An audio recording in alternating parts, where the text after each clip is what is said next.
اما بعد فاعوذ باللہ من الشیطان الرجیم بسم اللہ الرحمن الرحیم۔ سامعین وقار، آپ حضرات درس سے حدیث سماعت کر رہے ہیں اور آج ہماری اس کتاب سے حدیث نمبر جو ہے 577 ہے۔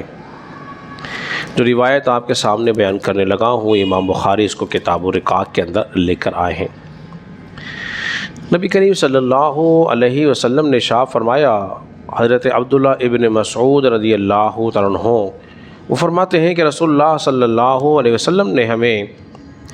زمین پر ایک نقشہ کھینچ کر کچھ بات سمجھانے کی کوشش کی۔ ایک آپ نے مربع بنایا اس قسم کا، اور پھر اس میں کچھ لکیریں کھینچی ایسے، پھر اس مربع کے اندر آپ نے اندر کچھ لکیریں بنائی، کچھ لکیریں باہر بنائی، اور پھر آپ نے علیہ الصلوۃ والسلام نے ارشاد فرمایا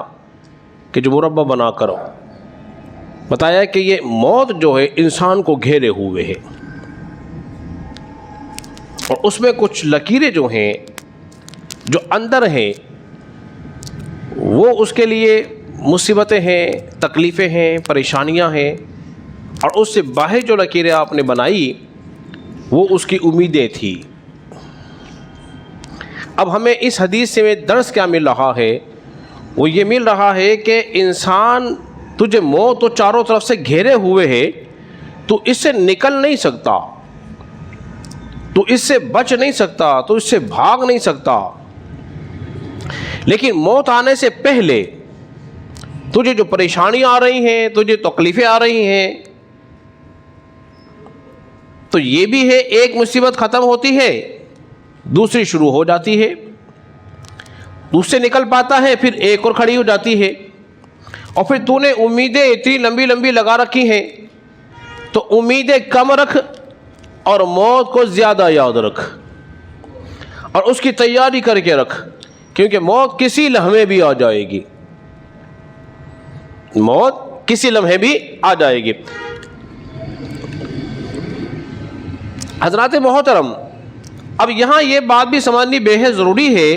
انسان کو جو تکلیف پہنچتی ہے یا آ رہی ہے، وہ تکلیف اللہ کی طرف سے ہے یا اس کے گناہوں کا سبب ہے، یہ جاننا بے حد ضروری ہے۔ جو بھی آزمائش آ گئی اللہ کی طرف سے آئی ہے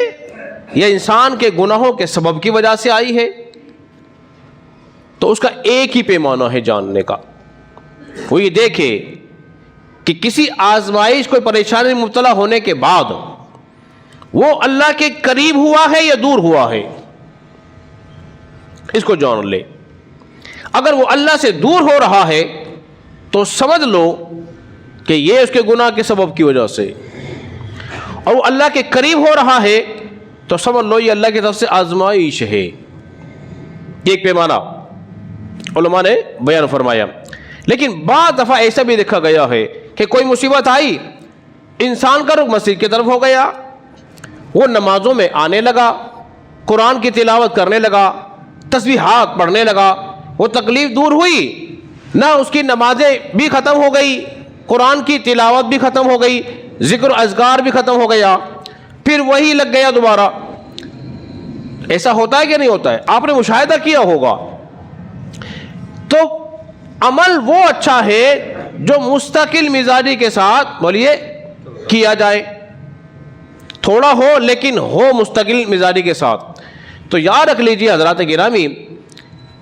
اگر انسان اس کے حلال بھی کماتا ہے، اس میں بھی جو تکلیف پہنچتی ہے، اللہ تبارک و تعالیٰ اس کے سبب سے اس کے گناہوں کو معاف فرما دیتا ہے۔ یہ تو رب کی رحمت دیکھیے۔ تو اپنی موت کو ہمیشہ یاد کرتا رہے۔ کسی بزرگ سے پوچھا گیا، وہ فرماتے ہیں کہ میں لمبی امید رکھوں 1 مہینے تک کی بھی، یہ تو میں نے بڑا گناہ کر لیا۔ کتنی امیدیں رکھتے ہیں، میں نے یہ کروں گا، میں یہ کروں گا، میں یہ کروں گا،